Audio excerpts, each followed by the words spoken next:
The world of antiquity, a time of rising powers, of fledgling empires. Among them, a giant stirred. This was Persia, an empire of immense scale. It cast a long shadow across the ancient lands.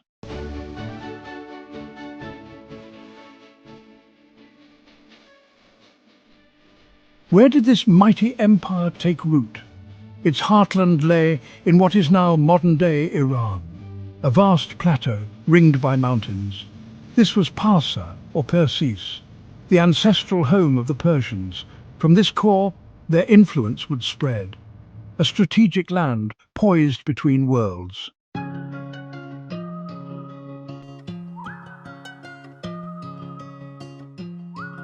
When did this great empire flourish?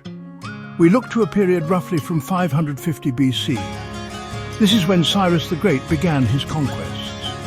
He laid the foundations of the Achaemenid Empire. This dynasty would rule for over 2 centuries. A significant span in ancient history. Their era was one of profound change.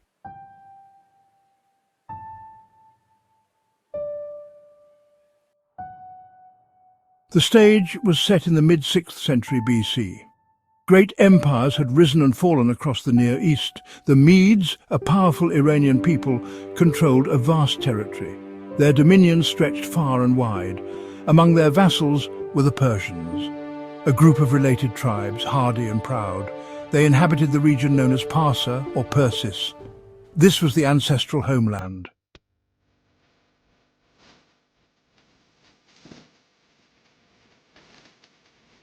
Cyrus was not content to remain a vassal. He saw an opportunity for his people. The Persians were a formidable force. If united, he began the arduous task of bringing the tribes together, forging them into a single cohesive power. This required diplomacy and strength. He appealed to their shared heritage and their desire for self-determination. His leadership proved charismatic and effective. The Persian tribes rallied to his banner.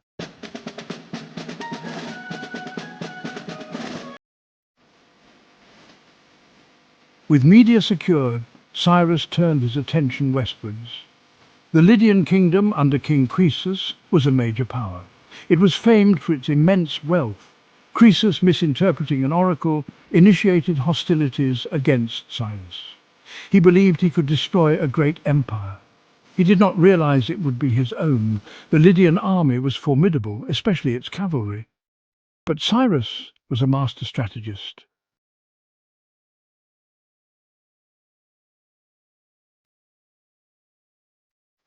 The conquest of Babylon was a pivotal moment.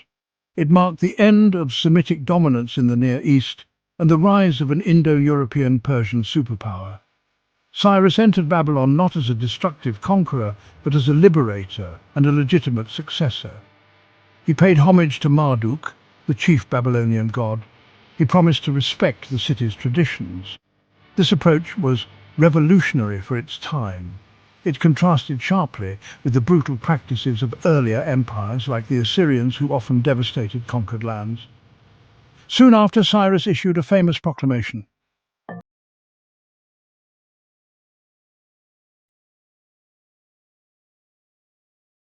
The mighty Cyrus the Great had passed into legend. His son, Cambyses II, inherited the vast Persian throne. Cambyses was a capable warrior, just like his father. He set his sights on the ancient land of Egypt. In 525 BC, he conquered the kingdom of the pharaohs, adding another rich province to the growing empire. But his reign was fraught with challenges, and whispers of trouble back in Persia began to circulate.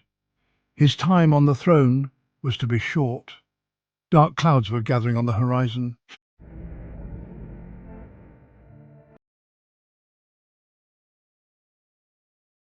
With the empire pacified, Darius turned to organization. He was not just a warrior, he was a master administrator. Cyrus had founded the empire, Cambyses expanded it, but it was Darius who truly structured it for long-term rule. He understood that military might alone was insufficient to govern such a diverse and sprawling realm. Required a sophisticated system of administration, a framework that could ensure stability and prosperity. He set about creating just such a system. His reforms would shape Persia for generations.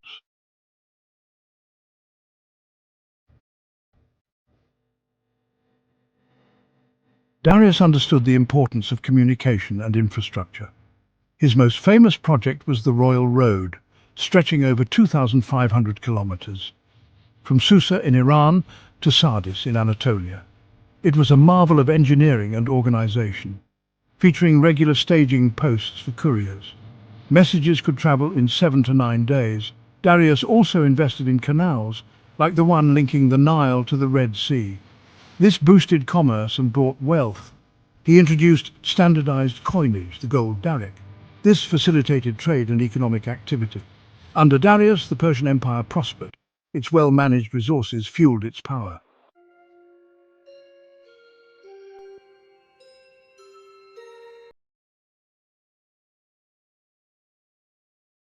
The vast Persian Empire under Darius the Great was largely at peace. Its sophisticated administration managed diverse peoples, and its armies were unmatched in their might.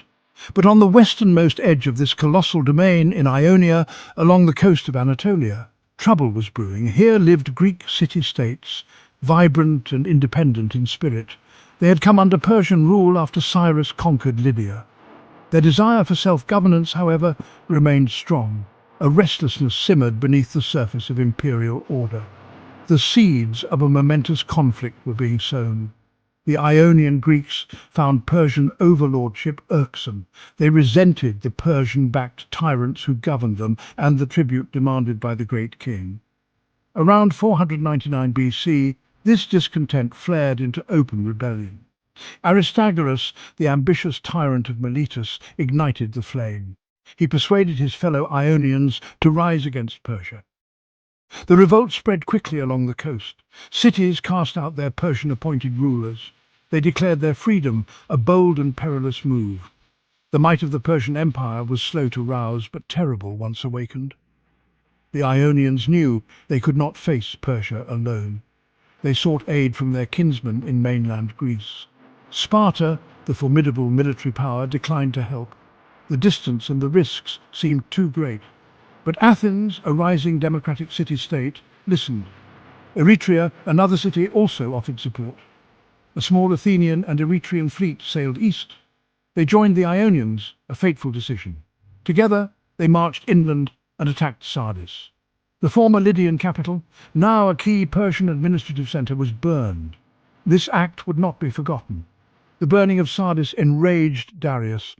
He saw it as an outrageous affront, an attack on the heart of his western territories. The Persian military machine began to grind into action. Over several years, Persian forces systematically suppressed the revolt. By 494 BC, the Ionian cities were defeated. Miletus, the epicenter of the rebellion, was sacked.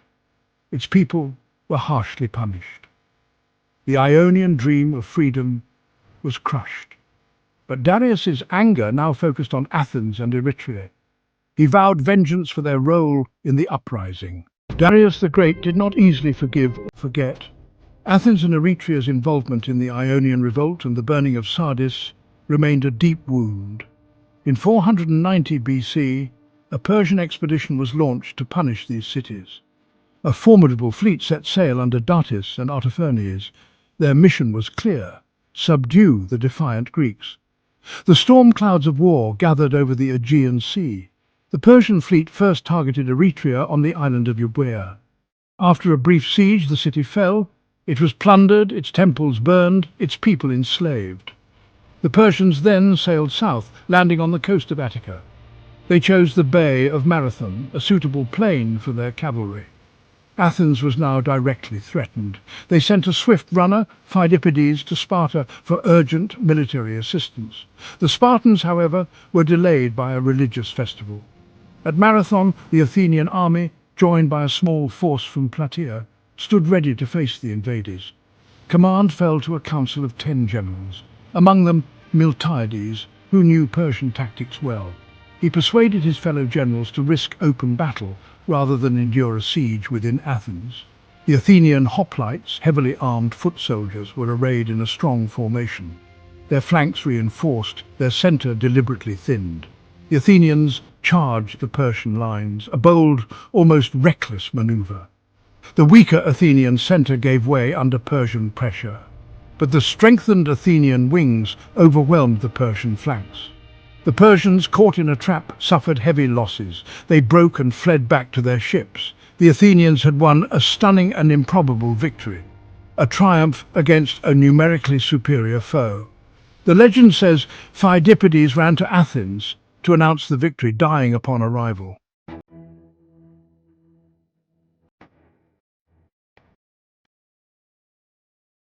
Section 3. The Great King's Wrath, Thermopylae and Athens. The defeat at Marathon was a setback for Persia, but it did not extinguish the empire's ambitions. Darius began preparations for a much larger invasion, but he died before his plans could be realized. His son, Xerxes I, inherited the throne, and the solemn duty of avenging the Persian honor. Xerxes amassed an immense army and navy, drawn from all corners of the vast empire. Ancient historians speak of millions, though modern estimates are smaller. Still, it was likely the largest invasion force ever assembled. In 480 BC, this mighty host moved towards Greece. Xerxes' army crossed the Hellespont, the strait separating Asia from Europe. They used a remarkable bridge of boats, a testament to Persian engineering prowess. Many Greek city-states, awed by this power, submitted. But a coalition of around 30 states, led by Sparta and Athens, resolved to resist the Persian advance. They sought to defend narrow passes, where the Persian numerical superiority could be negated. The first major stand was planned at Thermopylae, a narrow coastal pass where mountains met the sea. Here, a small Greek force hoped to hold back the Persian tide. At Thermopylae, King Leonidas of Sparta stood firm, with 300 of his elite Spartan warriors and several thousand other Greek allies. For 3 days, they heroically defended the pass, inflicting heavy casualties on the attacking Persians. The terrain favored the heavily armored Greek hoplites, but their valiant stand was ultimately doomed. A local traitor revealed a mountain path, allowing the Persians to outflank the Greek position. Leonidas and his Spartans, along with Thespians and Thebans, fought to the death, a sacrifice that became an enduring symbol of courage. While Leonidas fought at Thermopylae, a naval battle raged at Artemisium. The Greek fleet tried to block the Persian navy. The results were inconclusive, but the Greeks suffered losses. With Thermopylae lost, the path to central Greece lay open. The Persian army marched south. Athens, its population evacuated, was captured. Xerxes, in retaliation for the burning of Sardis, ordered the city and its sacred Acropolis to be looted and burned. The heart of Athenian democracy was in flames. The Greek cause seemed to hang by the slenderest of threads. Their fleet regrouped in the narrow straits near the island of Salamis.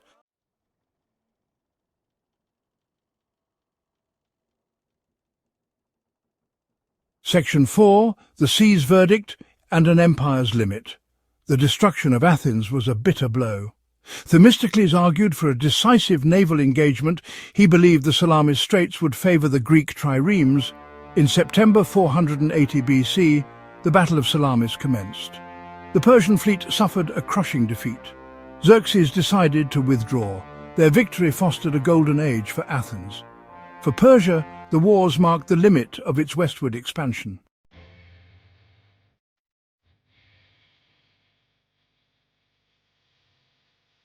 Section 1. The Grand Design, Imperial Art and Architecture. The Persian Empire was built on military might and artistic vision. Its rulers understood the power of grand designs. Architecture and art were tools of the state. They proclaimed the empire's majesty and unity.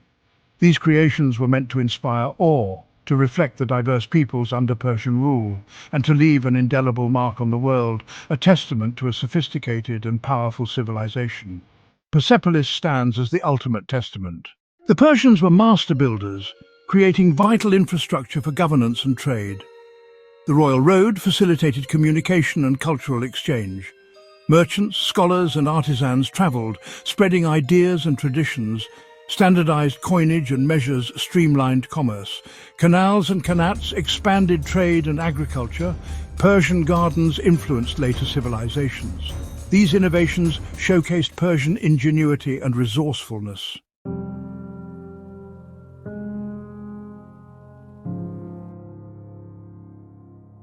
The spiritual heart of many Persians, including their great kings, was a religion known as Zoroastrianism, named after its prophet Zoroaster or Zarathustra, who likely lived sometime before the Achaemenid period.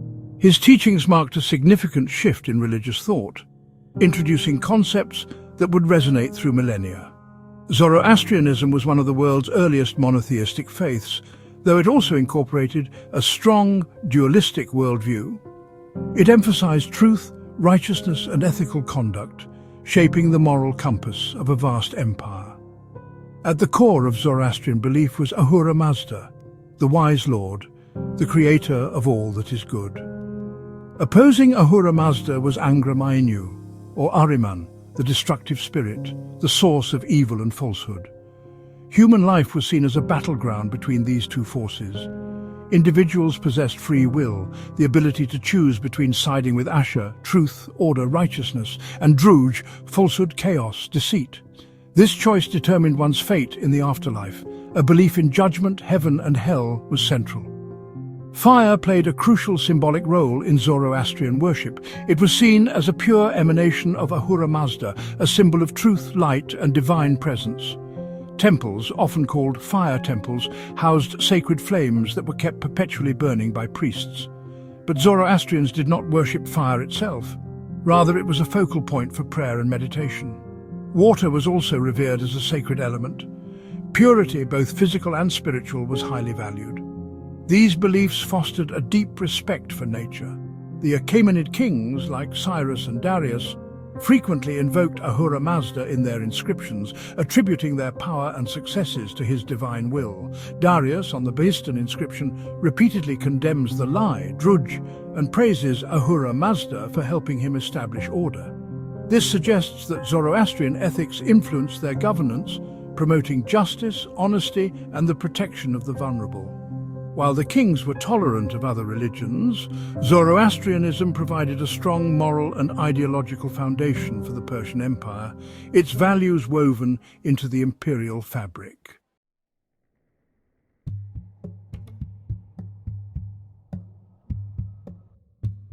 The vast Persian Empire was a hub of trade, knowledge, and scientific inquiry.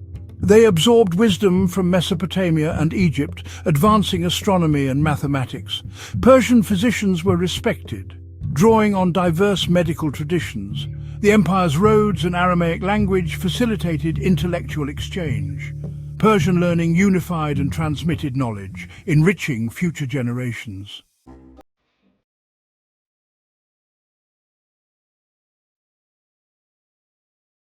The story of the Achaemenid Persians is truly vast. An empire that stretched across 3 continents, a beacon of power in the ancient world. For over 2 centuries it shaped destinies. Then, like all great empires, it faced its twilight. The armies of Alexander the Great swept through, and the mighty Achaemenid dynasty came to an end. A new chapter was written in Greek. But was this truly the end of Persia's song? The echoes, it seems, were just beginning. The fall of a ruling house is not the demise of a culture. Persian civilization, deep-rooted and vibrant, endured. Its influence permeated the new Hellenistic world. Alexander himself adopted many Persian customs. He encouraged the fusion of Greek and Persian traditions. His successors, the Seleucids, ruled over Persian lands. They inherited a well-oiled administrative machine. The spirit of Persia continued to breathe. It adapted, it transformed, but it did not vanish. Its legacy was too profound to simply fade away. Consider the practical innovations of the Persians. Their system of satrapies, a model of provincial governance, was adopted and adapted by subsequent empires. The Romans, centuries later, would employ similar structures.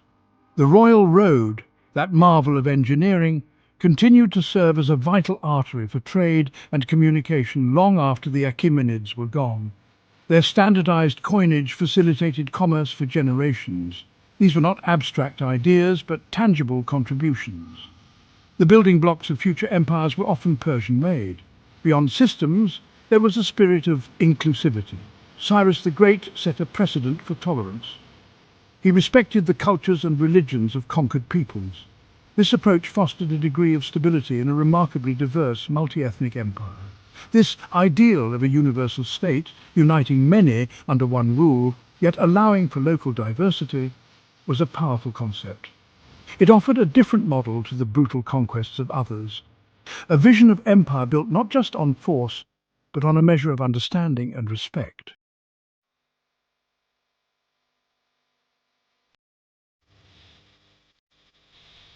The spiritual legacy of Persia also cast a long shadow. Zoroastrianism, with its profound ethical teachings, its concepts of dualism, judgment, and an afterlife, is believed to have influenced other major world religions. Judaism, Christianity, and Islam may all bear its traces. The idea of a cosmic struggle between good and evil, and the importance of human free will in that struggle, these were powerful ideas that resonated deeply. The eternal flame of Persian wisdom continued to illuminate spiritual paths far beyond its borders. The artistic achievements of the Persians still inspire awe. The monumental ruins of Persepolis stand as a silent testament to their ambition, their skill, and their vision of empire. Its intricate reliefs, its towering columns, speak volumes of a culture that valued beauty and symbolic power. The concept of the paradise garden born in Persia traveled across the world, shaping landscapes and ideals of beauty. From the gardens of the Mughals in India to the cloisters of European monasteries, the Persian love for ordered, natural beauty endured. The Persian Empire was a vital bridge between civilizations. It connected the disparate worlds of the East and the West, facilitating an unprecedented exchange of goods, but also of ideas, technologies, and cultural practices. From India and Central Asia to Greece and Egypt, knowledge flowed through the arteries of the empire. This cross-pollination enriched all who participated. The Persians were not just conquerors, they were connectors. They wove a tapestry of human interaction on a scale never before witnessed. Thus, the majestic rise and poignant fall of Persia is more than just a chapter in ancient history. It is a story of enduring human achievement, of ambition, innovation, and profound cultural impact. The Achaemenid Empire may have crumbled, but its spirit, its ideas, its contributions are woven into the very fabric of our shared global heritage. The echoes of ancient Persia continue to resonate, a testament to a civilization that truly shaped the world. Its light, though ancient, has never truly faded.